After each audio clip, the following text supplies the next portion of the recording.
తిరుమల శ్రీవారిని మంత్రి అనగాని సత్యప్రసాద్ దర్శించుకున్నారు. నైవేద్య విరామ సమయంలో తుడా చైర్మన్ డాలర్ దివాకర్ రెడ్డితో కలిసి శ్రీవారిని దర్శించుకొని ప్రత్యేక మొక్కులు చెల్లించుకున్నారు. వీరికి ఆలయ అధికారులు స్వాగతం పలికి దర్శనం ఏర్పాటు చేశారు. దర్శనం అనంతరం రంగనాయక మండపంలో వేద పండితులు వేద ఆశీర్వచనం అందించగా టీటీడీ అధికారులు స్వామివారి పట్టు వస్త్రంతో సత్కరించి తీర్థ ప్రసాదాలను అందజేశారు.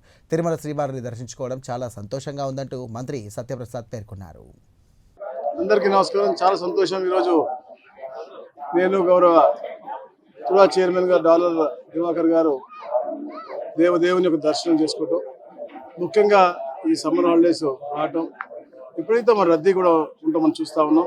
ఇళ్ళు కూడా కంపార్ట్మెంట్ బయట దాకా కూడా పబ్లిక్ ఉన్నారు. వాళ్ళు ఎలా సత్వరంగా దర్శనం చేయించి తీర్థ ప్రసాద ఇప్పియాలని చెప్పేసి ఎలాగైతే బోర్డు మెంబర్స్ కానీ అడిషనల్ ఈవో గారు చైర్మన్ గారు తాపత్రపడతారో వాళ్ళకి కూడా సహకారం ఇచ్చే విధంగా డాలర్ గారు కానీ మేము కానీ కొన్ని సలహాలు ఇవ్వటం. అలాగే ఈరోజు మనం చూసాం ఉదయాన్నే దర్శనంలో కూడా ఇతర రాష్ట్ర వివిఐపీలందరూ కూడా వచ్చారు. అందరూ కూడా మేము పలకరించడం జరిగింది, వాళ్ళు కనుక్కోవడం జరిగింది. వాళ్ళందరూ కూడా చాలా ఆనందంగా ఉన్నారు. తిరుమల తిరుపతిలో జరుగుతున్నటువంటి ప్రక్షాళన అవ్వచ్చు, ప్రసాదం టేస్ట్ అవ్వచ్చు, అలాగే సకాలంలో అందరి దర్శనాలు కామన్ పీపుల్ కూడా ఎలాగ మనం అత్యధికంగా మనం దర్శనం చేపిస్తా ఉన్నాము.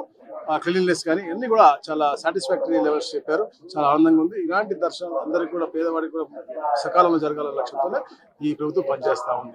అలాగే రాష్ట్రం సుభిక్షంగా ఉండాలి, అలాగే ఈ రాష్ట్రం ఎప్పుడూ సస్యశ్యామలంగా ఉండాలని చెప్పేసి గౌరవ ముఖ్యమంత్రి గారు, వాళ్ళ తనయులు, అలాగే పవన్ కళ్యాణ్ గారు కూడా పూర్తిగా కృషి చేస్తారు. దాంట్లో భాగంగానే ఈరోజు పెట్టుబడులు అన్నీ వస్తూ ఉన్నాయంటే ఇక్కడ దేవదేవుడి యొక్క ఆశీస్సులు పూర్తిగా ఉండాలి. రాష్ట్ర పునర్నిర్మాణంలో వారి యొక్క పూర్తి ఆశీర్వాదం మా కూటమి ప్రభుత్వం మీద ఉండాలని చెప్పేసి కూడా కాంక్షిస్తాం.